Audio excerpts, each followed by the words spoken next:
Once upon a time in a kingdom, a king maintained 4 wives. One day the king fell ill, and when he knew that his life was about to end, he called to his bedside his 4th wife, the most recent and youngest. "Darling," he said, stroking her legendary figure, "in a day or 2 I will be dead. After death, I will be lonely without you. Will you come with me?" "No way," said the wife. "My dear husband, I know you always loved me. And you are going to die. Now it is time to separate from you," and she stepped out of his bedroom. Her cold refusal was like a sword to his heart. He loved her the most and adorned her with rich robes and treated her to the finest delicacies. He gave her nothing but the best. It was a surprise to find out that she did not love him as he loved her.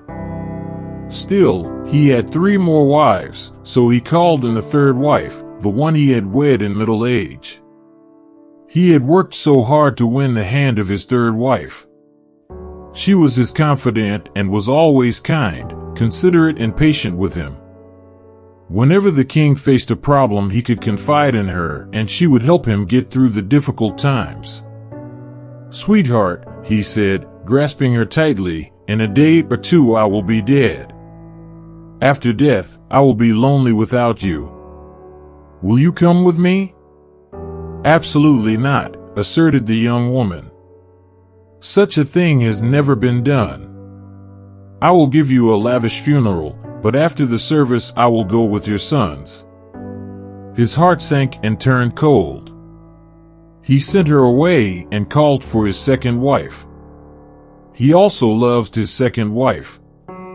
She was his confidant and was always kind, considerate, and patient with him.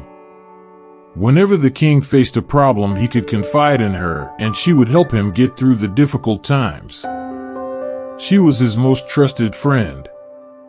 "Beloved," he said, gazing into her confident eyes, "in a day or 2 I will be dead.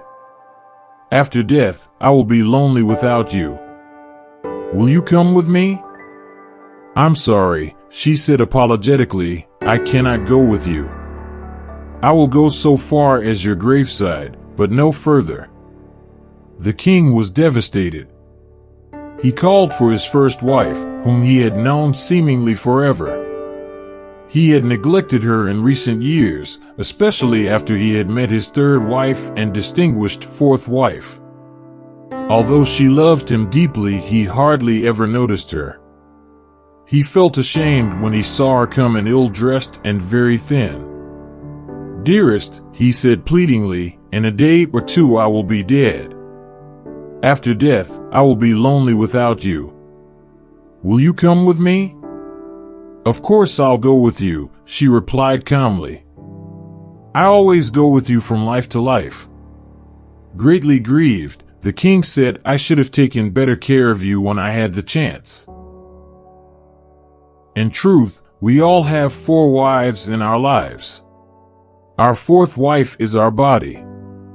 We love our body day and night. We give food to our body.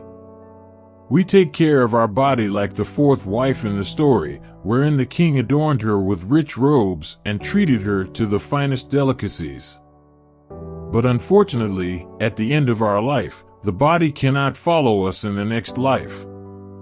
When such an event occurs, the body is sent into an open field and cremated, leaving only the white ashes. This is the destination of our body. Our 3rd wife is our possessions, status, wealth, and job that we worked hard to attain.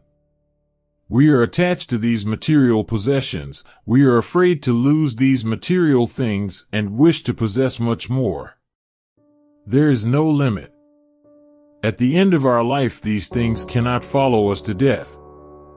We came into this world with empty hands. During our life in this world, we have the illusion that we obtain a fortune. At death, our hands are empty.